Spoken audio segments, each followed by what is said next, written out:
Pour faire l'analyse des altérations génétiques d'une tumeur, on étudie son génome, c'est-à-dire l'ensemble de ses gènes. Les gènes sont à l'origine d'une succession de réactions chimiques qui aboutissent à la production d'un intermédiaire, l'ARN, puis d'une ou plusieurs protéines. C'est ce qu'on appelle l'expression des gènes. La génomique, c'est l'étude de l'ensemble de ces mécanismes. Pendant très longtemps, en fait, on était très limité. On disait, je veux regarder l'expression du gène Z2733. Et donc, on faisait une expérience pour regarder l'expression du gène Z2733.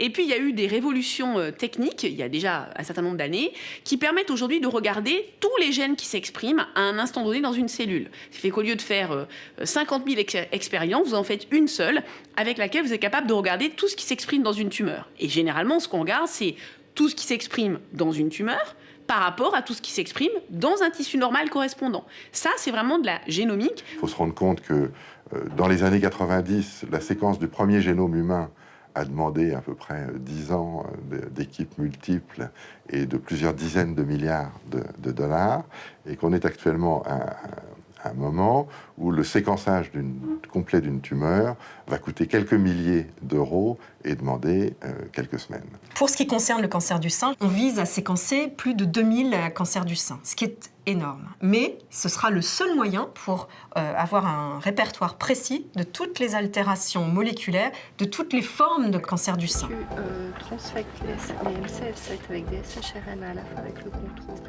Anne Vincent Salomon est médecin pathologiste. Elle participe à un programme de recherche sur le génome des cancers du sein. Un programme international qui vise à décrire 50 types de tumeurs différentes. Lorsqu'un patient est opéré d'un cancer, la première tâche du médecin consiste à analyser les prélèvements effectués au bloc. Elle vérifie que toute la tumeur a été retirée et complète les informations sur la nature de la lésion. En outre, la proximité du bloc permet de prélever dans de bonnes conditions des échantillons de tumeurs pour la recherche avec l'accord des patients.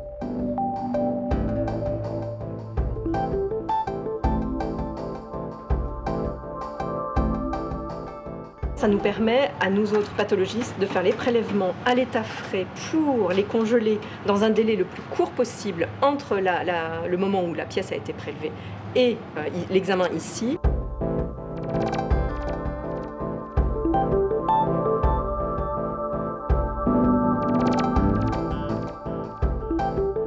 Les fragments tumoraux et le tissu normal qui entoure la tumeur sont congelés en azote liquide, puis seront transportés dans la banque des tumeurs, qui sont donc ces congélateurs à -80 dans lesquels sont stockés tous les échantillons prélevés depuis des années.